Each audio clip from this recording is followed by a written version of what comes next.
Oh boy, folks, welcome back to another episode of the Josh Potter Show. 'Tis I, Josh Potter. Thank you for having me once again. Thanks for clicking. Thanks for hitting that like button. Thanks for subscribing if you have. If you haven't, do it. It helps out a great deal. Other than that, I've got a slew of dates coming up here for you, folks. Oh my lord, all over the road, adding dates all of the freaking time. Right now, we've got April 26th and 27th, Huntsville, Alabama. Then May 3rd, we're going to be in, just got added now, Seattle.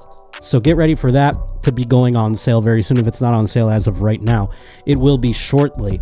May 29th, Baltimore, Maryland, Magoobies. That is just on sale. May 30th, Washington, D.C. Improv. May 31st, Allentown, PA at the Emmaus Theater. I'm not sure how to pronounce it, but go over there and buy it if you're in the Philadelphia, Allentown, Pennsylvania area. That just went on sale as well. June 15th and 16th, Houston, Texas, Riot Comedy Club. We've got August 15th, Omaha, Nebraska, and then August 16th and 17th over in Des Moines, Iowa, all of which on sale, adding shows all the time. If you're like, when are you going to come to Cincinnati? When are you going to come to... I'm going to come as soon as freaking possible, I promise you. So keep your eyes and ears peeled, and I will let you know the second that those things are available for you. Other than that, make sure you keep liking, subscribing, rating, reviewing. JoshPotterShow@gmail.com is where you can send all your articles in as a Roach Reporter, or perhaps just tell me how your day's going. Or you can send an instrumental the way Griff Parker has, as he has again today, a Roachy award-winning musician. Other than that, I guess patreon.com/The Josh Potter Show. And that's about it as far as plugs go. Got a fun... it's not really a solo episode. You know, Kirsten's here. We got Alex. Hell yeah. So excited for a fun episode, but we have to start out on a very sad, somber note, I'm afraid. And I thought I had this button, but maybe I don't. I have no idea if I recall or not. Let's take a look. I'm looking at my screen here. Doesn't appear to be. I thought I had taps on as a button, but I guess I don't. Oh, I have it right here. William Bill Post, the inventor of the Poptart. He has sadly passed away this past Saturday. We're deeply saddened to share the news that William Bill Post passed away over the weekend. The current manufacturer of Poptarts told People in a statement he played an important role in co-creating the iconic Poptarts brand, and we are grateful to Bill for his legacy and lasting contributions to the company. There he is. Do you think in his final moments he got to see finally a sentient live Pop-Tart be cooked on the football field during a college bowl game and then subsequently eaten by the people around him? That was probably just like the last moment. He goes, I can die now, a happy man. My invention has come through full circle. It has changed American households as far as breakfast consumption goes. And now also we are the first people to a sentient mascot and eat it. Not only eat it after you... I would love to see this to evolve even further. We need Pop-Tarts like running in a field and people hunting them, and then having a big Pop-Tart cookout by a fire, I want to see it like the most dangerous game where they're hunting down Pop-Tarts in the woods, and people from all over the globe, rich people with a thirst for, well, not blood in this case, it would be cherry filling, I suppose. It would be crazy if you're like, ooh, I can see a cherry-filled one over there. I don't want that. I don't like cherry-filled. You just let it live. Bob likes those. I'll let him hunt that one. I'm looking for my, I can't even think of another filling. Was it blueberry? There was one that was like ice cream sundae that always really threw me off. What? S'mores? Yeah. S'mores? Gross. Maple brown sugar is underrated. Yeah, can you believe that people fed these to us for breakfast? This is just dessert. I guess all breakfast is dessert, really. Unless you're having like a full, regular, like Grand Slam Denny's situation. You're eating dessert for breakfast, these people. And I wonder how it's changed over the years. Like Do children still eat Pop-Tarts? I'm sure that's why they did such a crazy marketing push for it, because nowadays, parents are a little more granola, trying to feed their kids healthy things because they, are weary of the obesity in this country, many of them. And also they're very helicopter-y, the parents today. So do they even let their children eat candy for breakfast, essentially? What is that, Pop-Tart Bites? Yeah, they made them even smaller and made them like bite size at one point. Oh my God, the babies! These are the zygotes of Pop-Tarts that we just put inside. This is like, how they say the rich people are eating the babies? Well, they're doing it in terms of Pop-Tarts. But we wanted to tip our hat, if you will, to William Bill Post. And it's not so somber that he passed. He was an old man who saw his invention grow to be an immense hit, obviously. And then, like I said, he got to see a live one be brutally toasted on stage at a college bowl game, where then subsequently people ate its face, peeled its face off and ate it. Or maybe that's what guy. Maybe he was like, oh, my poor Pop-Tart. Oh, my God, what has become of this world? And he just didn't want to be a part of it anymore. I could see that happening. One man who's not going to be dying anytime soon? At least if I have my way, I'm going to say a lot of prayers, light a candle for him at church next time I go. It's O.J. Simpson, folks. And recently he had a bit of a scare. Let's see him address this here. Hey, X-World. Hospice? Hospice? You talking about hospice?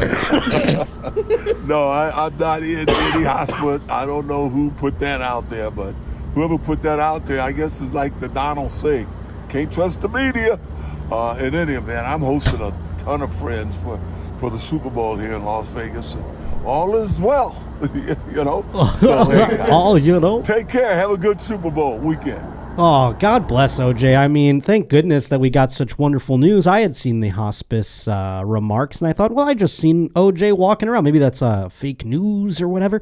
Turns out it is fake news. OJ not in hospice. He's doing quite well. You see him there driving around. He goes, hospice? We talking about hospice? That's a weird way to take that Allen Iverson quote about practice. Like, he's like, hospice? Because he might be in hospice someday. We don't know. I like that he has evolved too. He's with the kids, He's better than I am. I still say Twitter. And I've been having this conversation with people. Do we still say Twitter? No. We have to change it to X. Otherwise, we're going to sound chuggy or whatever. What's that called, Alex? Chuggy. We're going to sound chuggy over here. And, I got to stick with the kids. I'm, I have a aging audience. I got to get some new folks in here. And, I got to get with the times. Maybe I better start saying X. OJ already on top of it at, 80 some years old. Hello, X world. I'm like, what the hell? I didn't catch that the first time. Hospice. Now, OJ's Super Bowl party. Who is at that? I need to know some names. I need to know this guest list. I got to be a part of this someday. OJ, invite me. Okay, so you don't want to come on the show. We should still be buds. All right? I'd love to come to OJ's Super Bowl party sometime before he actually does go into hospice.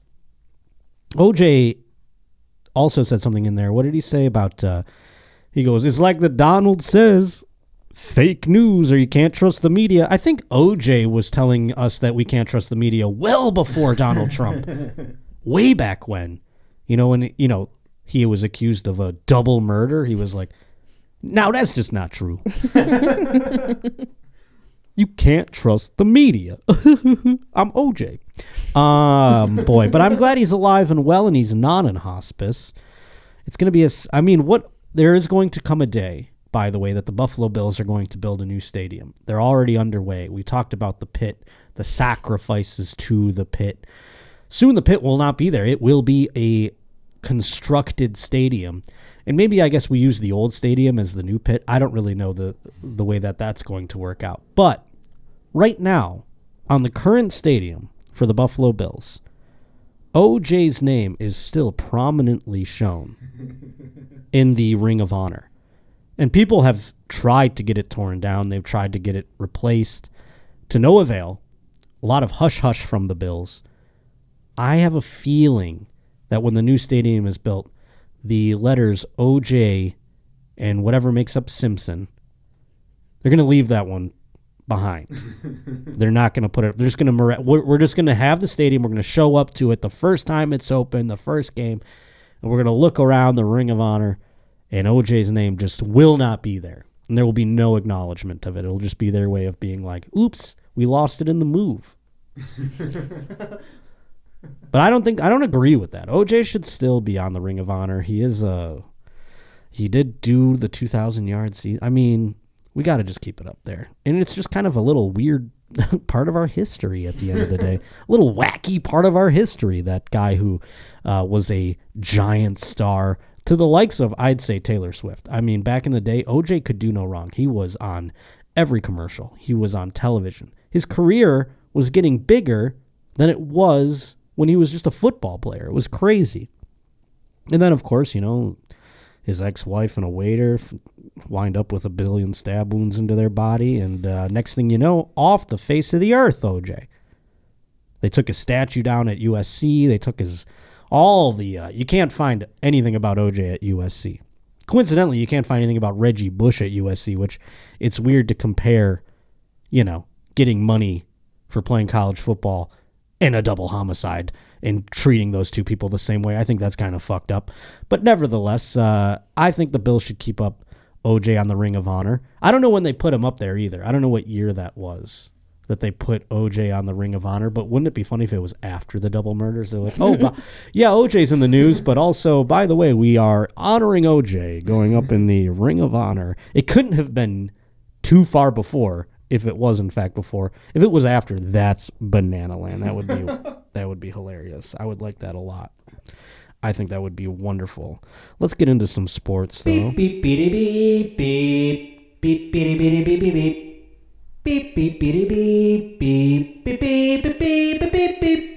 Beep, beep, beep, beep, beep, beep, beep. And not much by way of sports. The Super Bowl ended. This is kind of my, least favorite time of the year because the Super Bowl is over. There's no more football. We just experienced the first Sunday without football, which is a weird Sunday for your boy because it doesn't feel like Sunday. I'll tell you what. It makes me all sorts of turned around, back and forth, left and right. And also, baseball has not begun yet. Sure, pitchers and catchers have reported, which sounds gay. Pitchers and catchers reporting. Oh, just them? Weird. Hilarious. But yes, no, that's going on. Spring training is underway. So there's not many sports things happening. You try to find a thing here and there. NASCAR started up again to a delay. The Daytona 500, they should just not even try to have it on a Sunday anymore. I mean, how many years out of the last 10 has there been a rain delay to put it on Monday where subsequently no one will care? Thankfully, this Monday was a holiday. Maybe people watched it, but they just do themselves no favors in the world of NASCAR. So another fringy sort of sport. I used to play this one as a kid. Soccer. The only sport I participated in, other than, I guess fringe ones like bowling. And I was on the varsity bowling team. Did you know that? Nice. I did not know that. I got a varsity letter on the bowling team freshman year. I got up to the B team for a game. That means I get a letter.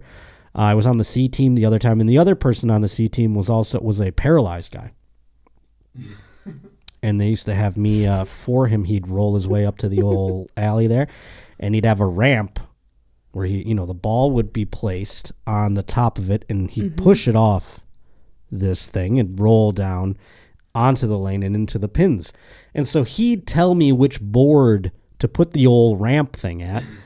And then I'd put the ball up and he'd move it around so that the weight of the ball was just so in terms of his, the way he'd like. It looked exactly like that. Yes. And then it'd roll down and it'd do whatever it did. He was on the C team with me, so I was just as good as him. And one day I said, fuck this guy, I'm going to fuck it. And I balled out. And I got called up to the B team for the third game. And then I probably didn't do so well there either. But I think I was just a really good ball placer. I was on top of that ramp, the kid really liked the way he knew how to talk to me. We had good communication. There wasn't any issues as far as getting that ramp there. But yeah, I got my varsity letter in that. And I got my varsity letter in soccer. Though didn't see the field very much during my time on varsity soccer. I sat on the bench. And in this case, I would have been thankful for sitting on the bench. No idea why these folks, a soccer player in Indonesia, tragically passed away after a lightning bolt struck the 35-year-old on the pitch during a match. I have a lot of things, questions here. 35? You're still out there? Hey, good for you. Kind of old age for a soccer player at the end of the day, I would think. Nevertheless, why are you playing during a thunderstorm? There are people that do that. They're like, whatever, it's rolling in. Who knows? The deadly incident occurred Saturday at the Silawangi Stadium when the Septane Rahaja the team was playing in a friendly for FBI Subang. Weird team names. I guess that's football. I don't really know. Football something or other. FBI, that's a terrible. I think the first one was his name. Okay, so that's his. Oh, look at that. I thought his name was the organization of the team of the Septian Rahajas. No, that's the man's name. Excuse me, he passed. Let's be solemn. He was playing for a friendly for FBI Subang. Suddenly, he collapsed after being struck. Teammates and others came rushing over to help. When a guy gets hit by lightning, are they then like electrified? Like, can you touch them afterwards, or do you go like, you know what I'm saying? Does that happen? I think we have. Can we watch the video first? Sure. I don't know if this will get us pulled off of YouTube or what, but I think evidently it's pretty we can. fast. And this was on like publications. Fast as lightning. Oh Jesus! Is he still standing up? No. Was he down. fall instantly? I can't really see it from here. I'm not gonna lie. I saw the lightning. I'll tell you that. It was frightening because if I saw that in real life, I'd be like, "Did I just see that?" Like I'd have to ask somebody. You saw that too, right? Holy! Oh, I mean, shit. it like hits him, and he just immediately just like he looks like domino face falls. Yeah, he looks like he got shot by a sniper wild. from like Marvel movies or something. Like Thanos just was like blam. That's insane. So who knows, by the way, what the storm system looked like. I don't imagine they have like a great Doppler program down there in Indonesia to play this game. They're trying to get it under the gun. But boy, oh boy, that is intense. You ever hear about these people who live after being struck by lightning?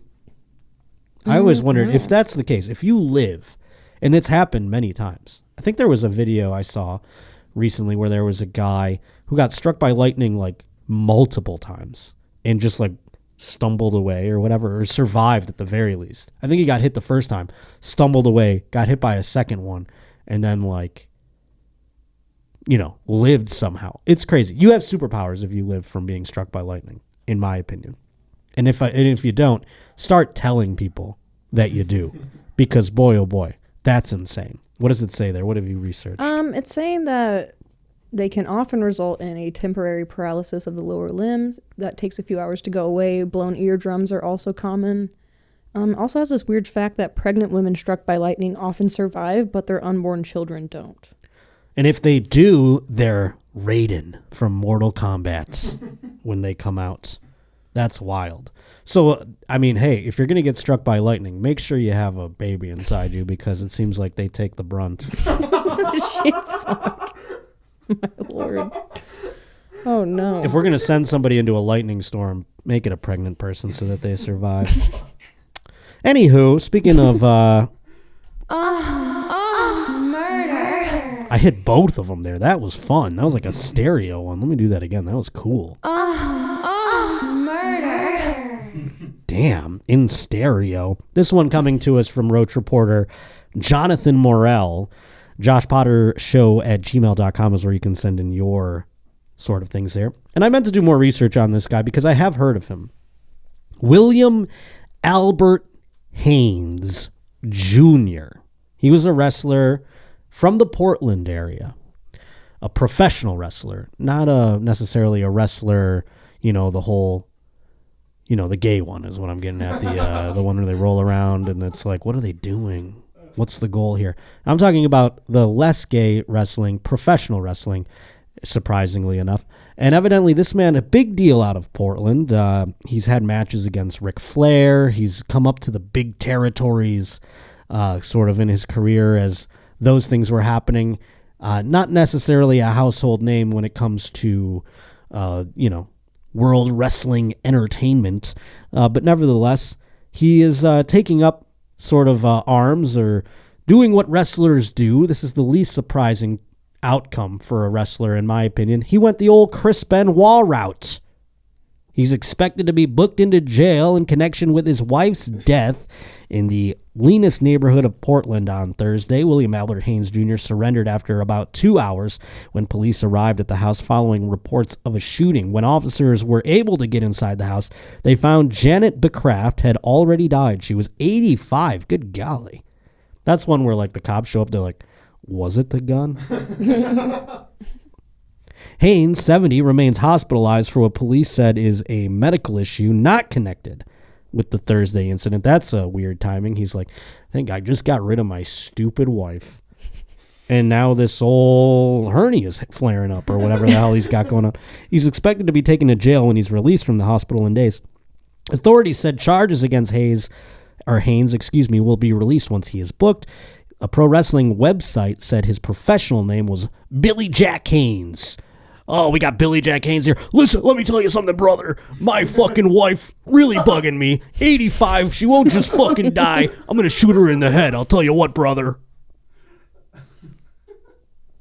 He had an up-and-down career wrestling against such well-known figures as Ric Flair, Randy, Macho Man Savage, and others during the 80s. The website said Haynes returned to Portland, opened a gym that failed, and then he returned to wrestling for a time. That's always tough.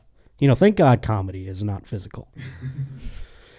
Because I'm telling you, there's going to come a day when I'm really decrepit. I'm already pretty decrepit in my 38 years.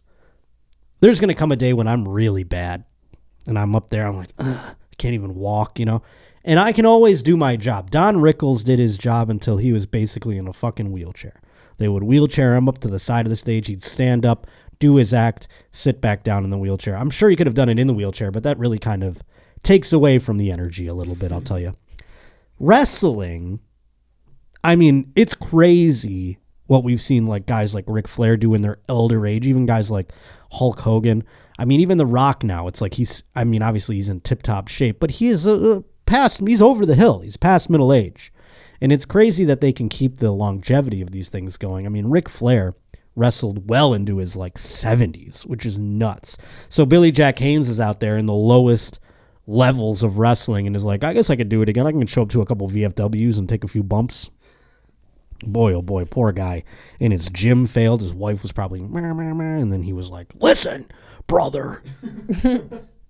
So hopefully we get more details on what occurred with Billy Jack Haynes.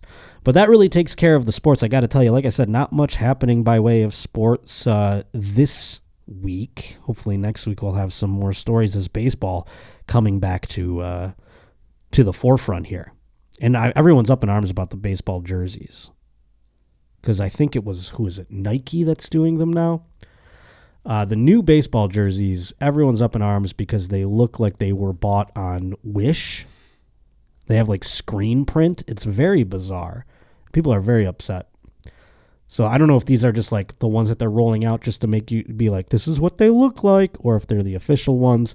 But also baseball's trying to shove these things down the throats of the consumer by doing all these videos like, oh, here's Mookie Betts seeing his new jersey. And he's like, oh, this is more official than we even had it before. No, it's not.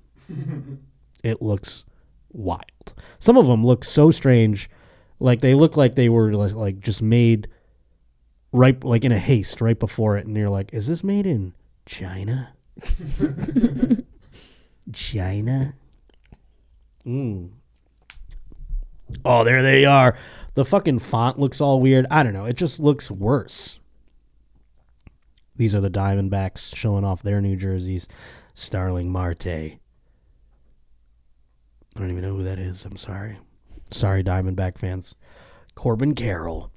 Anyhow, today's Josh Potter Show is brought to us by one of my favorite apps on my phone. Maybe my favorite app. I'm going on there constantly and just seeing what's out there to buy, frankly. It's the Game Time app, friends. Download it right now, and you don't have to drop hundreds of dollars on event tickets just to find out that you could have gotten them way cheaper somewhere else, because Game Time is taking care of that. The Game Time app is here to get you the best deals and best seats possible, and they're not going to upsell you.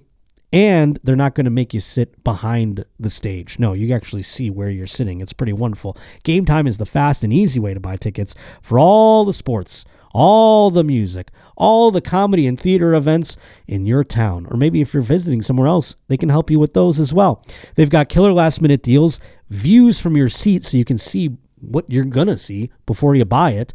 And they've got their best price guarantee. The best price guarantee is insane. If you find tickets for the same section and row for less, Game Time is going to credit you 110% of the difference. I mean, that's like going to 2 shows for one. That's pretty bananas. I mean, I know that when I go to a new city and I want to go to a baseball game, I've done this pretty much every summer since COVID. I straight up want to go to a new baseball diamond. That's the whole point of the trip. And I want to see where I'm going to see, what I'm going to see, where I'm going to be seated. Because I don't know that stadium. I don't know what sections have terrible views. So Game Time gives me this great 3D view. I can look all around me. I can even see what's going to be going on behind me. I mean, it's 360. It's unbelievable. And I actually used them to buy Sabres tickets a couple of weeks ago over at the old crypto.com thing. And they hooked me up with tickets on the app. I just was like, oh, these are pretty affordable. I go to it. Turns out these things are like VIP tickets. And I had like a waitress coming up to me. I'm sitting up. I think one of the dudes from the Kings, I'm sorry, I don't know the Kings very well, but one of their like legends was in the booth beneath me inside of a box, and I was heckling him the whole time. That's how I was so much fun. I was just like, yeah, what now? Where's Kopitar now? You know, the Sabres, they squashed the Kings. It was the best. So Game Time, here to make sure you have an amazing experience. I had the best time at that Sabres game, I got to tell you. No matter what you're buying tickets for, it could be sports, could be music, could be theater, and it could be a comedy show as well. So go check that out. So take the guesswork out of buying tickets with Game Time. Download the Game Time app, create an account, and use code Potter for $20 off your first purchase. Terms apply. Again, create an account and redeem code POTTER for $20 off. Download Game Time today. Last minute tickets, lowest price guaranteed. Let's get into the news though, shall we?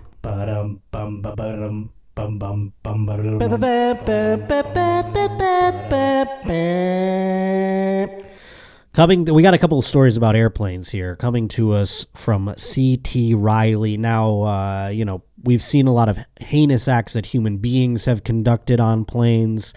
We've seen people freak out, cause a disturbance. We've seen people defecate. We've seen people have sexual sort of encounters with minors. We've seen it all here on this program. This is the first time, I think, that we've had an airplane incident involving a dog. Now, I can't believe it. This is the first one. Dogs go on planes all the time. You see them in the line at TSA. Some person fakes the fact that they need their dog for emotional support just so they can, put them in the old plane with them, fly with them. I don't think they put dogs in the bottom anymore, do they? I don't know. I think that they don't. I don't know if that's an option. I don't think you can anymore. Yeah, because that seemed a little fucked up. If you do, you should have to ride with them down there. I mean, hell, have you ever seen them load up the luggage in those things? I always thought the bottom of the plane was so much bigger. It's not. It is tiny in there. There's like a guy laying in there trying to like Tetris the fucking bags. And then they used to put a dog in there. Obviously they don't like pressurize the luggage cabin, so dogs are just like having a hard time breathing and shit down there. Awful place to put your dog, but how else are you going to fly with them? So people started bringing their dogs on planes a lot more. People started putting little fake vests. Yeah, look at how tiny that looks. Now imagine your dogs in there and they're just stacking bags around them. Apparently there's a separate cargo hold for dogs that is both like at the same sure and there is. No, we have a separate cargo hall for the dogs and the living things. Maybe they do. Who knows? I have no idea. Nevertheless, we've seen people bring their fucking dogs all the time. My dad even tries this. My dad has a German Shepherd, and he's like, how can I fake that it's like I need him? And I was like, I don't know, dude. I think that's like, that's dirty pool. You shouldn't do that.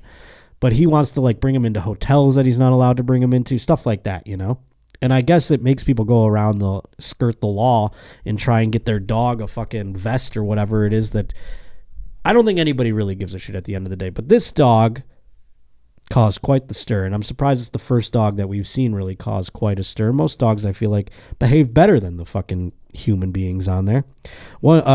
Some passengers on a United Airlines flight had a memorable experience after a little dog made a big stink, folks. Let me try to do that again. Some passengers, this is like, some passengers on a United Airlines flight had a memorable experience after a little dog made a big stink. Oh, you. During a flight from Denver to Portland on Monday night, a woman sitting in an aisle seat toward the back of the plane had quite a mess on her hands after her chihuahua, oh, thank God, I thought it was going to be a huge dog. After a chihuahua, or her chihuahua, relieved himself all over her lap. That's what now that's justice, I think, at the end of the day. You brought your yappy little dog onto this fucking plane.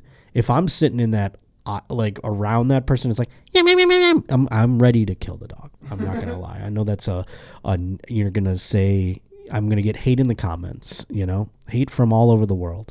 Hate from Europe. Hate from Australia. Hate from Oakland.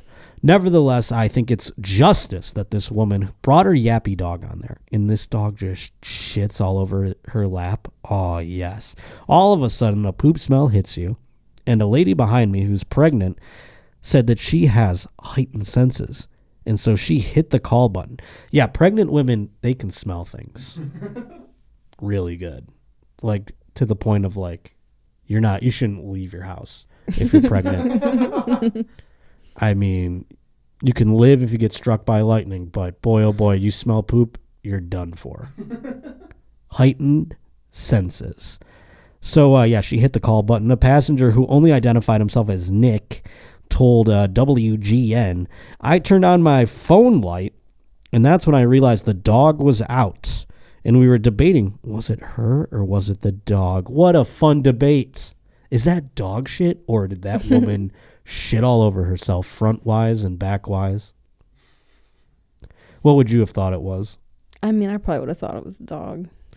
I would have loved to have thought it was the woman. I wouldn't have blamed the dog. You wouldn't have blamed the dog? It could be the dog's shit, but I'm still probably going to blame the human. So either way, the onus is on the woman. Yeah. The poor dog having to shit. I mean, what do you think's going to happen? You're on a flight with an animal, unless you like have it go and evacuate itself completely right before. And what are the odds of that happening and being able to like time that out? You're bringing an animal onto a plane that's freaked out. The animal's like, what the fuck is going on here? It's in the air. Its ears are popping. I can't even imagine what a dog must think's happening when you're flying on a plane. Then a flight attendant came over, and that's when we realized what was going on. Passengers said it took about 10 minutes for flight attendants to come and clean up the mess. The lady was reluctant to move or to deal with it, and the flight attendants were slow to come. What does that mean? She was like, I'll just sit in this shit. No. Please, no, don't worry about it. I'm fine. Sitting in the dog shit all over my lap. She's like trying to read her Sky magazine. They cleaned it eventually, and they were wearing hazmat type clothes, and they cleaned the seat around it. According to United Airlines rules, all dogs and cats on board must remain in a crate or carrier beneath the seat at all times. What if they can't fit in one of those? I've seen like just plain old dogs walking around and shit. Then you got to get a seat for the dog. Yeah, I don't know, because I feel like I've also seen like big actual service animals that just lay on the ground. Yeah, like on exactly. The floor, but you got to buy the row. Yeah, for sure. Yeah, and they're usually well behaved or what have you. I'm sure the Chihuahua was fine until it shat all over the lap of this woman. But even if it shits in the crate, do we want that too? What do you then? Just go hose it down in the bathroom? I mean, I don't know what the fuck we're doing. It's a rule that passengers on the plane said the dog owner broke. She had said, I'm going to take him out anyway, earlier as the flight was taking off, and we were talking. She said, I'm going to take him out. If I'm the guy next to her, I'm like, oh, great, cool. You're going to take him out? Sweet. I can't believe my day right now. Because it was a full flight, those sitting in the same row weren't able to move to another seat. She mentioned earlier, when I was first seated, that she hadn't taken it to the bathroom during the airport. Oh, boy. That's a heinous sort of error. I think they have relief centers, so it was probably cooped up in the cage the whole time. So yeah, maybe if you're going to bring an animal, let it go to the bathroom before you get on the flight, this person, Nick, said. Yeah, I think that would be, we just discussed that. Also, if you tried, say you take it to the relief center, that little green golf putt-putt pad that they have there, and it doesn't go. What, are you going to just knock it on the plane? Of course not. You're going to fucking take the dog on and just pray at the end of the day. I'd imagine the same thing happens with a baby. I was just going to say, like, if this was a baby that just had a blowout, are they going to shame it? Are they Yeah. going to be saying all these comments about the baby? The same thing happens to me, frankly. I mean, I have to make sure I evacuate everything because I don't want to get the worst feeling for me on a plane. I don't think I've ever shit on a plane, for the record. I don't think I've ever done it. And I don't want to start, folks. I've taken a lot of airplanes. No, I make sure the whole time, like, if I have 10 minutes to spare, I'm like, even if I don't have to shit, guess where I'm going? Just to sit down and maybe my body goes, let's just get some shit out of this guy. As far as dogs and babies go, I have no idea. But the worst feeling is like having to shit on a plane. And again, I've never succumbed. I've definitely been on a plane going like, oh my God, I'm going to have to shit so bad when I get off this fucking plane. So I can't imagine a dog and how it must be. Passengers said after the flight that United offered them $50 to $75 in electronic credits toward a future flight. Oh, cool. So a blip in a future flight. You know how much fucking flights cost these days? $50. I tell them to shove the $50 up their ass and then shit it out like a dog all over the seat. I would wipe the $50 in the dog shit because I would be so fucking pissed. While the unfortunate incident caused a bit of a stir, some passengers said they didn't hold any hard feelings over it. Obviously, you don't want to be tied to a poop incident, right? I don't think so. I think that's fair to say. But we were patient with her. I didn't lose my cool. I was friendly because it's an accident, Nick said. Oh, I love how this guy is so fucking benevolent. I was cool with it. Sure, I smell like shit now and I have to go about my day, but I was fine. Yeah, I wouldn't lose my cool either. I'd be fucking pissed, though. I definitely wouldn't be like, it's all good. So I think at the end of the day, accidents happen. It's an unfortunate event. Maybe United can learn something from this and we take something away from it. I mean, if I'm the fucking flight attendant, I'm like, hey, your dog, it's got to go in the fucking crate, lady. They're going around checking for seatbelts. They would check under the fucking dog for a seatbelt and now put it in the crate, you know? Instead, they were like, oh, let it run around. Ugh. I mean, I guess that's better than this next incident, though. Yeah. You be the judge out there, folks. Sound off in the comments. Yeah. Would you rather have a dog shit on its owner's lap and then stink up the cabin? Or this next story. This happened on a Delta flight. I'm a United boy, so again, I didn't want to throw any shame to United for that last story. You're all right by me, United. Maybe you just have the dogs go in the box or whatever. $50 to $75 though. You gotta step up you gotta step it up a little bit, United. Come on. It is a nice gesture though. I don't think every airline would do that, frankly. Delta is the next culprit, and this is why, folks. All these comics. I fly Delta, the Delta Lounge. Oh, I have Delta Sky Miles. Do ya? Well, guess what else you have here? A Delta flight from Amsterdam to Detroit. That's a long fucking flight. That's about, I'm going to guess, 9 hours? That's about a 9-hour flight. This Delta flight from Amsterdam to Detroit filled with some unwanted stowaways. Maggots that fell onto disgusted passengers. Oops, I scrolled way too far. From an it was at an overhead bin while midair on Tuesday. The gross bugs had infested a fish that a passenger stored in their carry-on luggage. I almost puked. No fly list immediately. What'd you say? No fly list immediately. Right? Why are you bringing fish on a carry-on? Is this Muhammad Atta? I mean, this is worse than 9/11. I'd rather my plane fly into a fucking building than have a maggot fish on there. What kind of terrorism are we? I mean, they're checking our shoes for bombs and shit, but they let this guy through with a fish that's got maggots on it. Kirsten's dissociating. I mean, I really am. I mean, there's just... There's so many things that could have been done differently. Also, like, you check that. Did it not smell like anything? Like, people weren't like, oh, I'm going to put my bag up here with this other bag. Oh, boy. What the fuck is that? I would point it out. Like, instead it was so maggot infested and gross that it, like, all of a sudden they started falling from the fucking sky onto them from the overhead bin. How did it? I have so many questions about how many maggots. It must have smelled, dude. It must have. Really lovely to be 2 hours into an 8-hour flight. Oh, this is a tweet. Or excuse me, an X. This is an X, folks. Really lovely to be 2 hours into an 8-hour Delta flight to Amsterdam and find out there is rotten fish and maggots hitching a ride with us. Also, yeah, why do you got to bring your fish and maggots? You're going to Amsterdam. They got plenty of fish there. Is that a picture of it? I don't know if these are the actual fish, but it's just, I guess, a reference photo. What Either kind of way. absolute psychopath? These are the people that, I mean, I would be, this would be a Frontier flight, I would think. If you told me without reading, I would be like, oh yeah, every passenger on a Frontier flight brings a fucking rotten fish with maggots on it, right?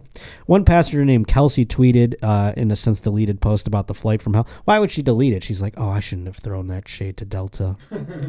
The ex-poster told the Daily Mail that the passenger whose suitcase was responsible for the disgusting debacle was detained. What is this guy, a fucking Marx brother? He's got just fish in a suitcase? Like, what did he just use it to slap people? Like, oh, see? I'm going to go slap someone with my fish, see?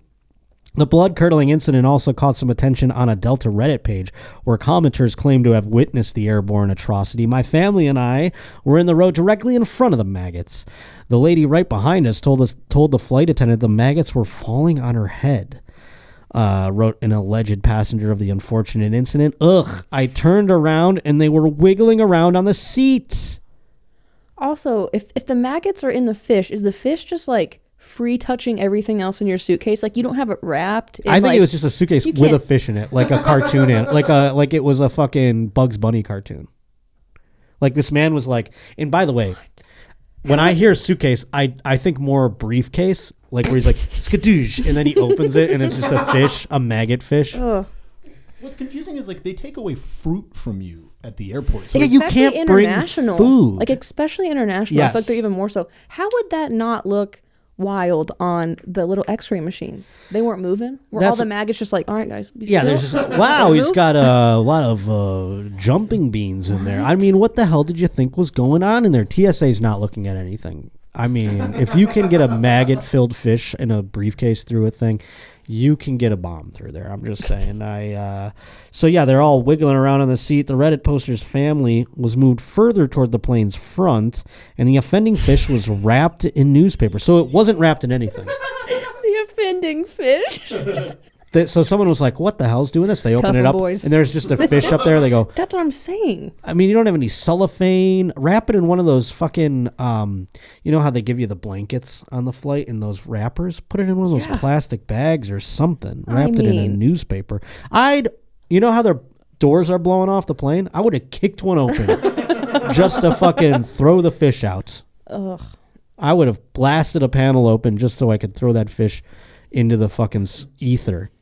Absolutely gross, added one passenger. This dude literally messed up the travel situations of hundreds of people. Well, I don't know about that. How did he mess up the travel? Did they have to divert and land someplace else? Another user said they had to wait an extra day for a new connect. Oh, because they did have to divert. Yeah. You know what ladies and gentlemen. What's that? You know what they? Oh, sorry, I didn't mean No, go ahead. What were you saying? I was going to say, you know how they were compensated for this maggot fish? Oh. They were given 8,000 air miles, a hotel room, and a $30 meal ticket.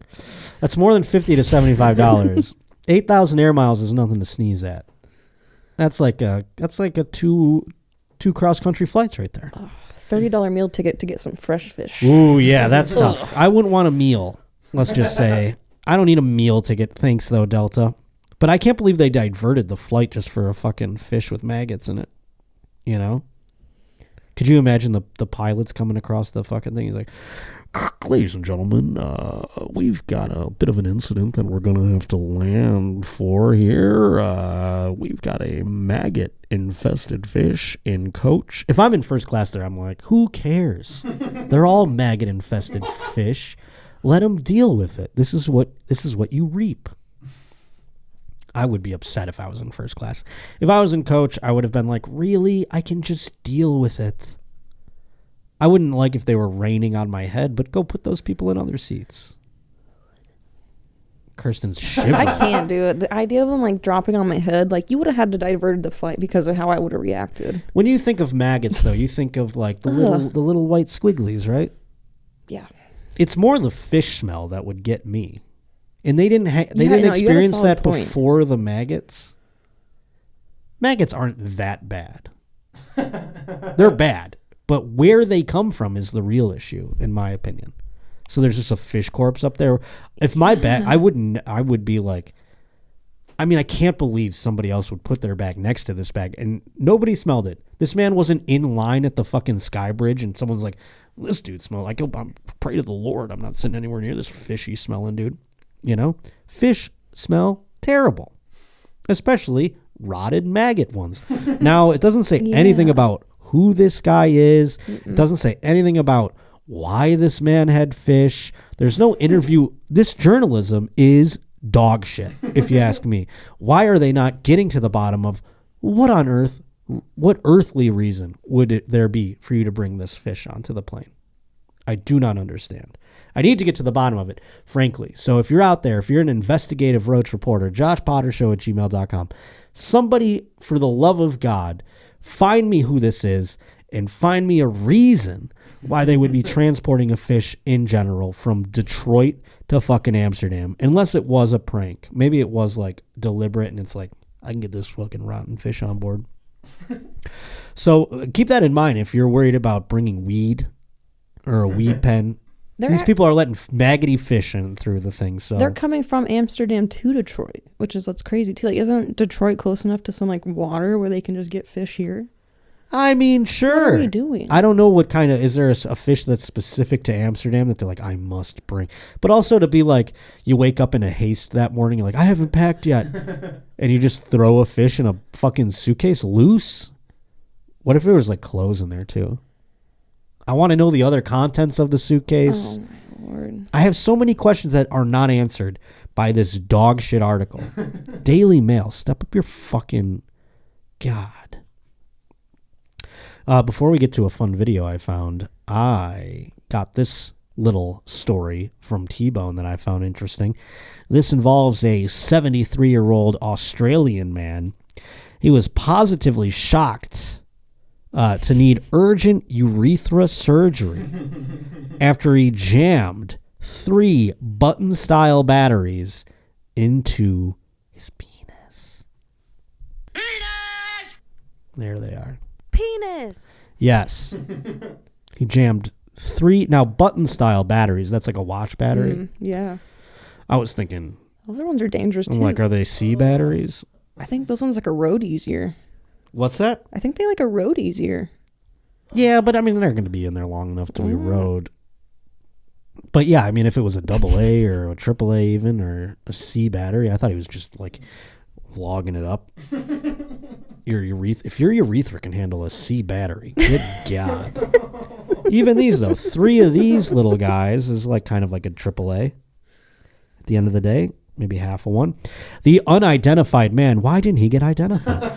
Whose medical anomaly is now the source of a revolting medical study in March's urology case reports, had been fueling his own sexual gratification by intentionally shoving batteries into the one-way tunnel of his penis. To the best of our understanding, this is the first reported case of urethral necrosis with button battery insertion. What does necrosis mean? Does it mean like dead tissue? Is that just meaning like... Yeah, it means your urethra dies.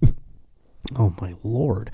Well, it's not the first case of that, because we know Albert Fish back in the day, legendary serial killer and pedophile. He used to shove rose stems up his urethra. He also used to dip cotton balls in alcohol and stick them in his asshole and then light them on fire. So, I mean, he was a maniac. There's a founding father who died by shoving a whalebone up his penis. So Which founding father is that? Name names. His name was Governor Morris. He signed the Declaration of Independence. Hilarious. One that we haven't heard of. I wonder why. Governor Morris. man's Too a true busy American. shoving things into his penis that Found something. we're just going to gloss over his contributions to our Constitution. Penis. The patient had reportedly inserted batteries several times before without them getting stuck. He's like, I don't know what happened. I've done this a million times.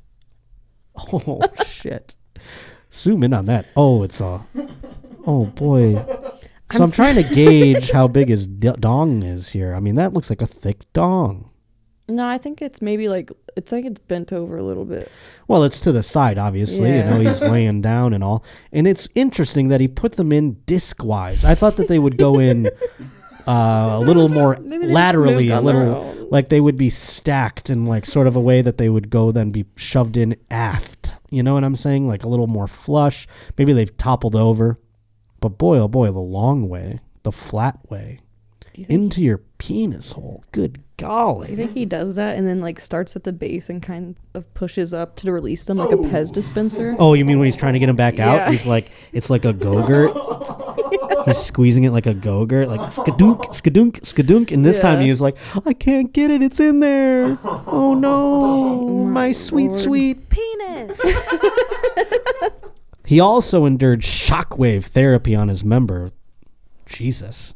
He had suffered erectile dysfunction for 3 years. Oh, you don't say. You mean his penis can't get hard after he's been shoving shit up it and then shocking it with... They say he's getting shockwave therapy. I mean, I think he was just like, oh, yeah. I love feeling something in my dead penis. Do you think he was doing that to try to start up his boner? He's like, these batteries will charge it. I think he just needed to feel something in the dead spot. I don't know. After the septuagenarian, does that means he's 70-something? Yeah, Jesus. He waited 24. Well, of course, his penis is just basically just laying there. It's been dead long before him. It's just waving in the wind, essentially. He waited 24 hours to seek medical attention. Doctors moved quickly to remove the foreign objects as their corrosiveness, as Kirsten mentioned, can cause necroses, the death of body tissue, in just 2 hours. In just 2 hours? Holy hell. That is a dangerous game we're playing there with these batteries. He's like, no. I've kept him up there for so much longer, and I didn't get any necroses in this shit. They also feared the potentially rare but lethal infection of Fournier's gangrene. Now, I know what gangrene means, but what exactly is Fournier's gangrene? Is that a special one for just your... Penis. All extracted batteries were coated with black tar-like material. Ooh. So that type of gangrene is a specific flesh-eating disease that only affects your scrotum, penis, or perineum.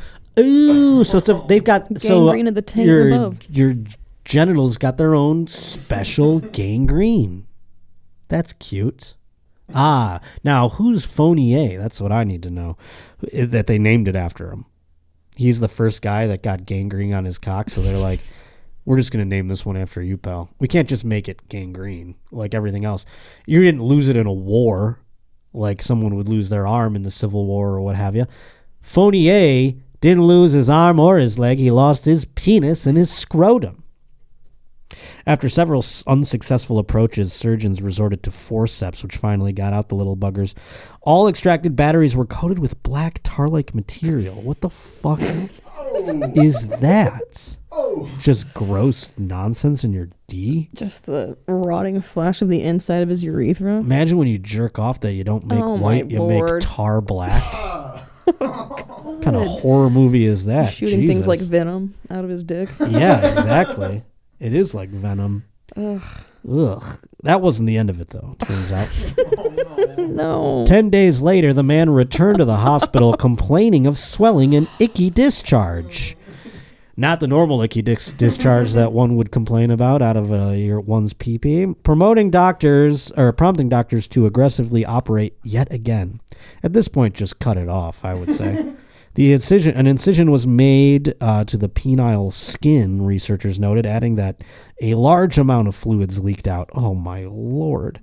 The doctor's fears that the man developed an extensive degree of necrosis were realized, and part of his urethra had to be removed. What? I mean, just take my penis at that point. You're taking my urethra? What's the point? What are we even keeping it on there for? Looks? Keeping it like an ornament? To store batteries. Yeah, I guess so. Oh my God, I would try a AA now. My urethra is removed. Given the complexity of his injury, it was deemed that formal penile urethra reconstruction would likely require a 3-stage repair. I'm 70-something. I don't need a 3-stage repair. Unless it is to urinate. Maybe that's it. I would say put a bag on me. You know, we were talking about the bag with Johnny last week. Just is there a pee bag you can put on me? Just tie the tubes into my insides. I'm not trying to fuck anymore. Take my dick, please.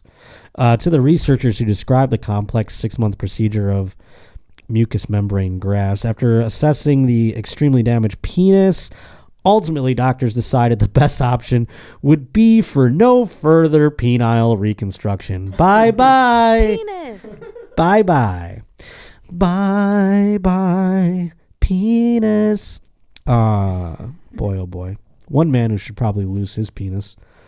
A semen terrorist out there, folks. The Tri-Met barber Jefferson Nally's been hot on his trail. JoshPotterShow@gmail.com is where you too can send in your articles regarding semen terrorism or otherwise. A grand jury indicted Jared Walter, a convicted sex offender known as the Tri-Met barber. I wonder if he cut hair or what the hell happened here. They charged him he was convicted for crimes committed on the transit system on more than 30 new charges this past Thursday. The 36-year-old is accused of filming multiple women while they were using a public restroom in April. Walter faces 32 counts of first-degree invasion of personal privacy, 1 count of first-degree theft, and 1 of second-degree thefts. Interesting. I wonder what he stole. Because this man, not only was he filming people or women in bathrooms, he was also jizzing on them on the train. There he is right there. The Tri-Met barber. I wonder what it is that he got called the barber. Was he just a guy who cut hair?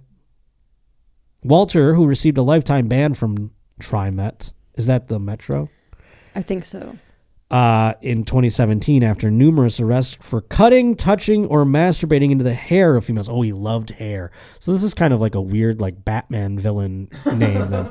The Tri-Met barber. He's been walking around cutting hair, touching it, or masturbating into the hair. Which of the 3 would you prefer? I mean, honestly, you could touch it a little bit if your hands are clean. Yeah, well, I feel don't like really want you touching is coming in my easy to hair. do. You can kind of just be like, ooh, and touch a hair on it here and there, and people wouldn't be none the wiser that you were getting off to it. But cutting it, that's another story. You're going to get caught doing that once in a while, and surely masturbating into the hair, someone's going to be tipped off that that's going to be occurring near their head. I mean, the cutting is barber-like, but I feel like the touching and masturbating should make him like a more stylist, like the Tri-Met stylist, you know? The Subway stylist. Yeah, the Subway stylist. That's good. Yes, I wonder if they bandied about that name, if that didn't make the cut or something. Walter was arrested after a Tri-Met employee reviewing surveillance footage spotted him walking onto the Southwest 18th Avenue Max platform on April 26th.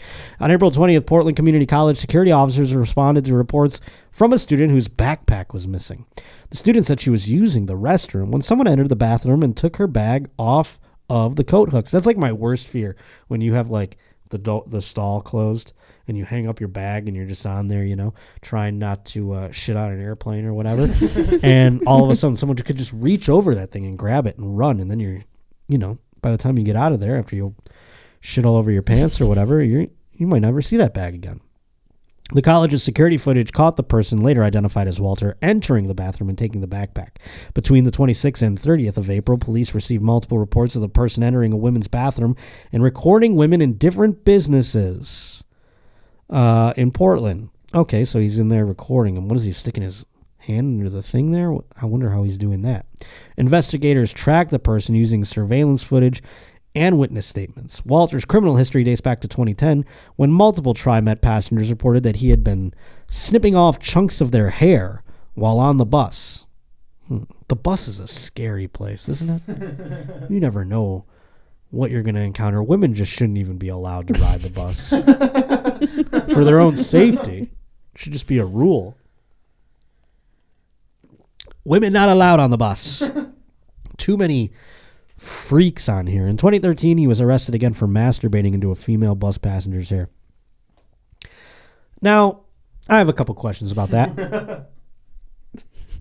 How quick is this guy getting off? If he can just jerk it into the hair without anybody noticing what's happening around this. This woman's, listening to Spotify or something in her earbuds. Maybe she's listening to the old Josh Potter show here on the bus. Yada da da da. And meanwhile, a guy's fapping it right over her head onto her hair, and it takes him jizzing for her to realize it. What if he's actually like 2 rows back and he's just got an arch to it? Well, that's a great question. What if he's just 1 row back and he's down there and no one can tell, and then all of a sudden it's stealth mode. He's doing the rainbow. He's rainbowing this thing over this seat onto her head. Maybe he's got impeccable aim. That's one thing that we should check. They call him the Trimet Sniper. Oh no. Most recently, though, Walter was sentenced to 22 months in prison after pleading guilty in July of 2021 to trying to take a photo or video of a woman inside a bathroom inside Northeast Portland's blah blah blue mall. Now, taking the pictures in the bathroom is a fetish that I've never even gotten on board with or would want. That is a sign of sexual depravity, if you ask me. If that's something that you're interested in, God damn it, stop calling me. You know what I'm saying though? Like, it's not an appealing place. I don't want to hear. It doesn't like excite me, the idea of a sexy woman grunting one out on a toilet.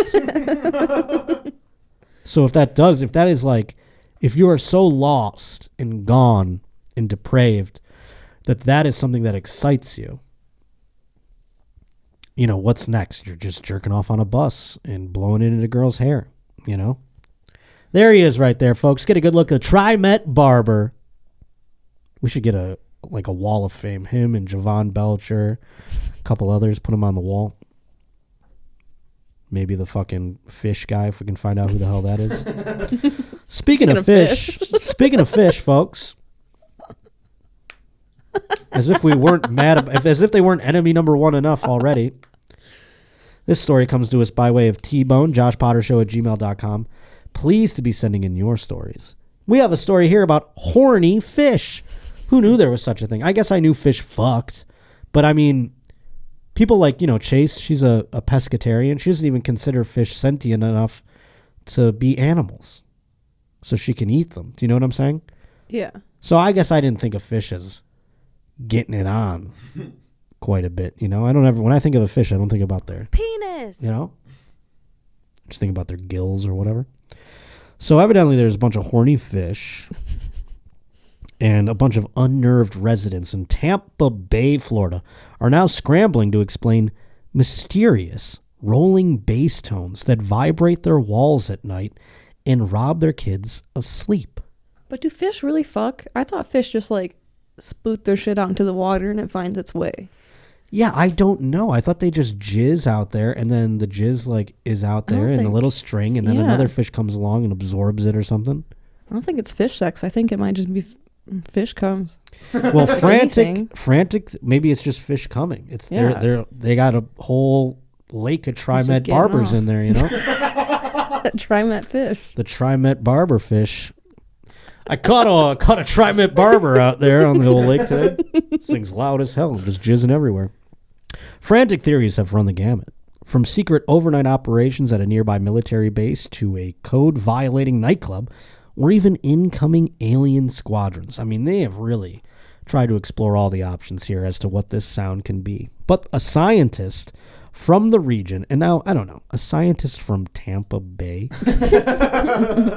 All right, a scientist from the region believes he knows the source of the confounding racket, and he says it's Frisky Fish. Is there any sort of recording of this? Did you find a sound? I'm looking, but it says it's vibrating their walls. That's what I'm saying. Like, they're in the water. What are these people living under the ground? And it's like, so let's see here. The scientist from the region believes he knows the source of the confounding racket, Frisky Fish. This week, James Locasio of the Marine Laboratory and Aquarium in Sarasota installed marine microphones in the area to confirm his theory that the din stems from mating noises emitted by the aptly named black drum fish. We have a picture of a black drum fish up here. Can we find one? I think. Ooh, do you got the sound? I'm wondering. We're gonna see if this is it. And This there it might is. be There's the horny ass fish right there. Let's see what this does.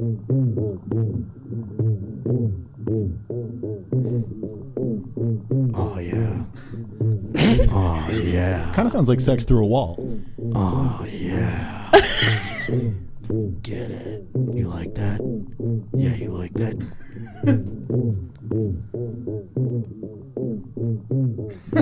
God, how loud could they be though that they're like It's reverberating shaking the walls? What walls? Is that? I mean, that's wild. That's a really interesting sound. Could you imagine just being outside and you hear that and you're like, fish are fucking. Why do animals? turn that into We were a just cool talking beat. about that before this because I have my stray cat situation out here. Why? Why do animals when they fuck make atrocious sounds? Cats are like, you're like, is that cat dying? Oh no, it's having sex. Turns out, and now this thing's like boom, boom, boom, boom, boom, boom, boom. Fucking horny ass fish, dude. Lacasio is nearly certain that the recent phenomenon is an echo of conclusive research he conducted nearly 2 decades ago in Cape Coral. Flummoxed Floridians, the alliteration in this thing makes me want to find the author and slap him with a maggot.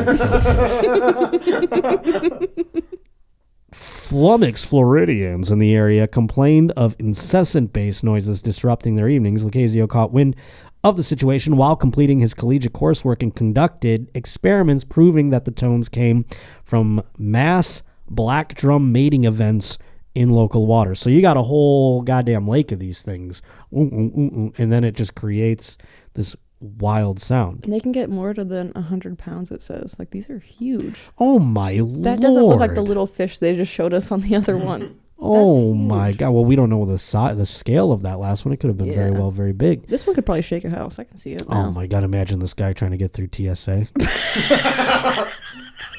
Popping that under the fucking thing.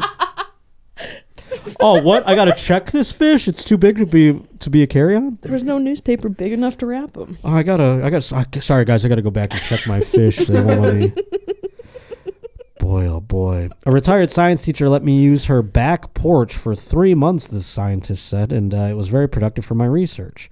I called her this week and we talked about it for the first time in 18 years. I told her I was doing the same thing again. Lacasio said the noises emitted by the black drum during their winter mating season can hit up to 165 water decibels, which produced en masse.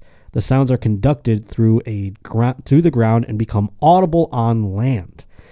The scientists sprang into action again this month after hearing similar tales of bewilderment in Tampa. One couple, he said, struggled for weeks to come to terms with the peculiar rumbling tones. Desperate for answers, they would stand underneath nearby streetlights and strain their ears, convinced that they were responsible. Other locals would curse imagined carfuls of inconsiderate teens testing their subwoofers. It does sound like that, like somebody's listening to music in a basement or something. It becomes like an urban mystery. What does that mean, sir? What are you trying to say here? Now watch this drive. Oops. Biscuit. Trying to say it's the inner city something or others? That's what I was trying to get at. Idiot woman! I'm going to call myself that. These damn kids! The inner city blacks. That's what I was trying to get at. You get a lot of different theories. People just want to know what it is. It's that element of the unknown. And when you have social media, you really start to hear different ideas. Some initially scoffed at the drumfish theory, unable to fathom that amorous amphibians, oh my God, I don't even know who wrote this, but I'm going to find you. They're responsible for the vaguely hip-hop beats reverberation into their bedrooms. Lacasio said that they eventually come around after hearing his explanation. The vibrations continue to become more and more disruptive, so now is the time to act. Reads a GoFundMe campaign from Tampa resident Sarah Healy, which raised about $2,600 to fund Lacasio's testing. It reads, "Can you help us solve this mystery and put our community's mind at ease? We must know if the fish are fucking." Lacasio told the Post that collecting data would be a challenge. Well, I mean, if just go in there with some dynamite and have yourself a fish fry. I mean, what are we doing? If that's the case, then it'll stop real quick. Is the ecosystem of the black drumfish that important? Like, just go fishing, catch these horny fucks, and cook them. Maybe you fly one to Amsterdam with you. I don't know. That's just my theory. But boy, oh boy, what a fucking day of news, huh, folks? What a day indeed. Thank you to Kirsten. Thank you to Alex. Another Josh Potter show in the books. Next week we'll have Sarah Weinshank here in studio, defending her crown as Roachy guest of 2023. As far as live shows go, I would love for you to come out. I'm adding shows all the time. 2024 is filling in. Here's what's on sale right now as we speak. April 26th and 27th in Huntsville, Alabama at Stand Up Live. May 29th, Baltimore, Maryland, Magooby's. It's technically Timonium, but if you're in the Baltimore area, it's right there. Washington, D.C., May 30th, D.C. Improv. May 31st, the Emmaus Theater in Allentown, Pennsylvania. June 15th and 16th, going to be in Houston at the Riot. And then August 15th, Omaha at the Funnybone. And then August 16th and 17th in Des Moines at their Funnybone. And again, adding and filling things in all of the time. In fact, I just got one told to me today. Seattle, May 3rd. 2 shows happening there. So all of these are on sale probably except for the old Seattle one there. Make sure you go over to Instagram at Josh_Potter, Twitter at J_Potter. That's where you can find links, or you can just go in the description of this here episode. Other than that, friend, thank you so much for checking out the show. Rate, review, subscribe, tell your friggin' friends about it if you can. I'd love that very much. Spread the Roach word, and we will see you next week right here inside the Roach Motel on the Josh Potter Show.